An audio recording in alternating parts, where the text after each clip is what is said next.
তুমি নোটটা ভাঁজ করো। হ্যাঁ, আমি নোটটা ভাঁজ করে নিয়েছি। উপরের দুটো কোণা এমন ভাবে ভাঁজ করো যেন মাঝের দাগে মিলে যায়। এমনভাবে ভাঁজ করলাম কোণাগুলো মাঝের দাগে মিলে গেছে। নোটটা আবার খুলে উল্টিয়ে নাও। নোটটাকে খুলে উল্টিয়ে নিলাম। উল্টো দিকে একইভাবে ভাঁজ করো। নোটটাকে উল্টো দিকে একইভাবে ভাঁজ করলাম। ভাঁজটা খুলো।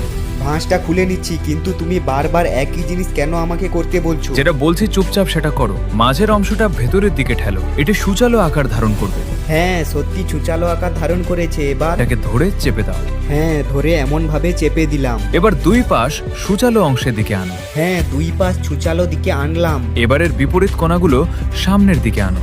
হ্যাঁ, বিপরীত কোণাগুলো সামনের দিকে নিয়েছি। দেখো, এটা সুন্দর একটা ত্রিভুজ আকার ধারণ করবে। হ্যাঁ, এইটা ত্রিভুজ আকার ধারণ করেছে। এবার দুই পাশের মাঝের অংশ ধরে টানো, আর এটা খোলার সাথে সাথে মাঝের অংশ ধরে সমান করে দাও। এবার এটাকে টেবিলের উপর রাখো। দেখো, টেবিলটাকে আরো সুন্দর করে তুল। এইটা দেখার আগে তো বন্ধুরা, তোমরা তো অনেক ভালো মনের মানুষ, তোমরা প্লিজ ভিডিওটার মধ্যে একটা লাইক করে চ্যানেলটা অবশ্যই সাবস্ক্রাইব করে দাও। তো গাইস, এটা তো আমি ইন্ডিয়ার নোটে করতে পারছি না, তোমরা যদি কেউ করতে পারো তাহলে কমেন্টে বলে দিও।